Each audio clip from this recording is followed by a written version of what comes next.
ওয়ালাইকুম আসসালাম। ভাই আমাকে খুঁজতেছেন কোনো দরকার?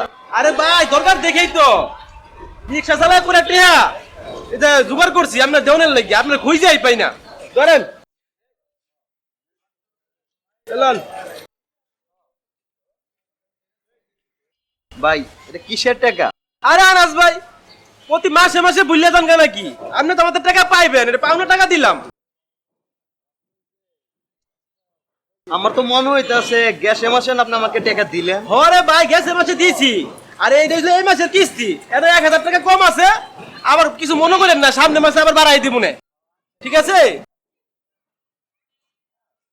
ভাই আমি কি আসলে আপনার কাছে টাকা আরে পাই? হ ভাই এই গাড়ি কেনার সময় তো টিয়া নিছি, এই অন কিস্তি দিয়ে দেন আমরা শেষ করতেছি, কিস্তি দিয়ে আমরা, ঠিক আছে ভাই? কিছু মনে করেন না ভাই, সামনে মাসে আবার দিয়ে দেবো ফুল টাকাটা, হ্যাঁ? এটা জান ভাই।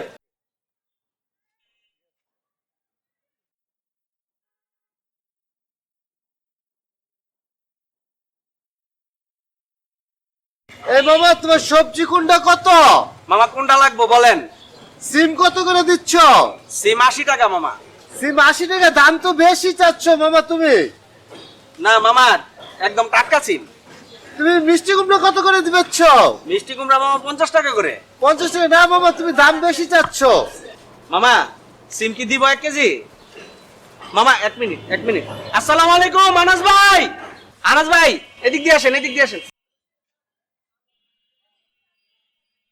আসসালামু আলাইকুম আনাস ভাই। আনাস ভাই আপনারা তো খুঁজেই পাই না, আজকে কয়দিন ধরে খুঁজতেছি। এই রাস্তা দিয়ে মনে হয় এখন যাতায়াত কম করেন না? আপনারা কত খুঁজি করছি রে ভাই। ওয়ালাইকুম আসসালাম। কি ব্যাপার ভাই আমাকে খুঁজতেছেন কেন, কি দরকার? আরে খুঁজতেছি খালি দরকার। আপনি যে আমার কাছে টাকা পান, টাকা নিবেন না? দাঁড়ান আনাস ভাই, এই যে নেন। কিসের টাকা ভাই? আবার বইলা গেছেন আনাস ভাই, আমি যে আপনার কাছ থেকে 50,000 টাকা ধার নিয়েছিলাম, আপনার মনে নাই? সেই টাকা থেকে কিছু টাকা দিলাম এই মাসে, আবার বাকিটা আগামী মাসে দিব না ভাই। ভাই আমি কি আপনার কাছে সত্যি টাকা পাই? আরে আনাস ভাই কি কোন, টাকা না পাইলে কি আপনার আমি টাকা দিছি এটা কোনো কথা? ভাই এটা রাখেন, আগামী মাসে আবার বাকি টাকাটা নিয়ে যায় নাইসা। আর ভাই যদি তরি তরকারি লাগে কিছু নিয়েন আমার কাছ থেকে, ঠিক আছে ভাই? সালাম আলাইকুম। হ্যাঁ মামা আপনি কি তরকারি জানি চাইতেছিলেন? আরে রাখো মামা তোমার সবজি, সবজি পরে নিব। তুমি একটা কথা বলো তো মামা, এই যে লোকটারে যে তুমি টাকা দিলা, এই লোকটারে কিছুক্ষণ আগে দেখছি ওই যে একটা রিক্সা হলো এই লোকের টাকা দিতেছে, অথচ এই লোক ওই লোকের কাছে টাকা পাবে লোকের মনেই নাই। রিক্সাওয়ালা জোর করে টাকা দিতেছে, আবার তুমিও এখন এই লোকের টাকা দিলা এক প্রকার জোর করেই। মামা ঘটনাটা কি একটু খুলে বলো তো। ও মামা এই বিষয়ে জানতে চান? মামা এটার কিছু কাহিনী আছে।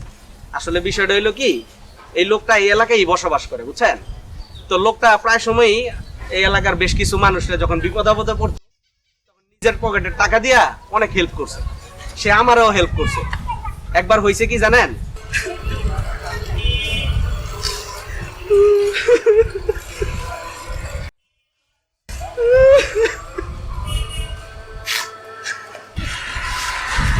হ্যাঁ মামা কি হয়েছে? দাঁড়াও, কান্দাছো কেন? কি হয়েছে তোমার? কান্দাছো কেন? আর তোমার এই জায়গায় একটা তরকারির দোকান ছিল, কি হয়েছে তোমার? মামা আমার তো একটা তরকারির দোকান আছিল, কালকে রাত্রে বন্ধ করে রেখে গেছি। আজকে সকালে কেটা জানি চুরি করে লয়ে গেছে মামা। এই দোকানটা দিয়া মামা আমার সংসারটা চলতো, আর কি করে খাবো আমি মামা? এই কারণে কাঁদতেছি মামা। যাক মামা কান্নাকাটি করো না, চুরে নিচে কি করবা? কান্নাকাটি করে তো কিছু হইব না, সংসার তো চালাইতে হইব। তুমি এক কাজ করো, আবার নতুন করে ব্যবসা শুরু করো, ঠিক আছে? মামা এই দোকানটা অনেক ঋণ কর্জ করে করছি মামা।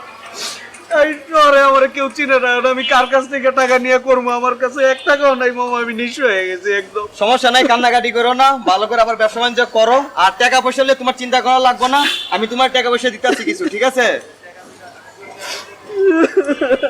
হ্যালো, এই টাকাগুলো রাখো, আবার নতুন করে ব্যবসা শুরু করো। না মামা আমার টাকা লাগবে না মামা, আমি এমনি অনেক ঋণে আছি।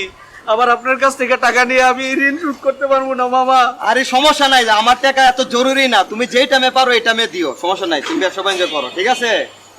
মামা অনেক ধন্যবাদ মামা আপনার। সমস্যা নাই, ভালো করে ব্যবসা বাণিজ্য করো, ঠিক আছে? আর কোনো বিপদ আপদে বললে তুমি মামার কথা স্মরণ করবা, ঠিক আছে? ভালো থেকো। ঠিক আছে মামা। ওকে। আসসালামু আলাইকুম মামা। ওয়ালাইকুম আসসালাম। ওই বিপদের সময় বুঝছেন, এই লোকটা যদি আমার তখন এই টাকাগুলা দিয়ে হেল্প না করতো, তাহলে আজকে এই দোকানটা আমি আবার করতে পারতাম না, বুঝছেন? আমার পরিবার নিয়ে রাস্তায় নামতে হইতো। এই লোকটা অনেক মানুষের উপকার করছে, বুঝছেন? তো কিছুদিন আগে লোকটা মনে করেন যে একটা সড়ক দুর্ঘটনায় মারাত্মক মাথায় আঘাত পেয়েছে। আঘাত পাওয়ার পর থেকে তার মেমোরিতে খুব সমস্যা হয়েছে।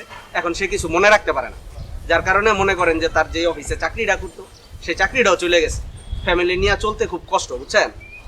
তো এই এলাকায় যাদের যাদের উনি উপকার করছে, আমরা ওই কয়েকজন মিল্লা যাতে ওনার ফ্যামিলিটা সুন্দরভাবে চলতে পারে, এই কারণে প্রত্যেক মাসে মাসে নিজেদের ইনকাম থেকে কিছু টাকা ওনারে দেই। আর দেওয়ার সময় এইভাবে মিথ্যা কথা বলি যে উনি আমাদের কাছে টাকা পাবে, বুঝছেন মামা বিষয়টা?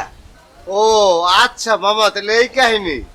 মামা, আপনারা তো একটা ভালো মহৎ কাজ করতেছেন।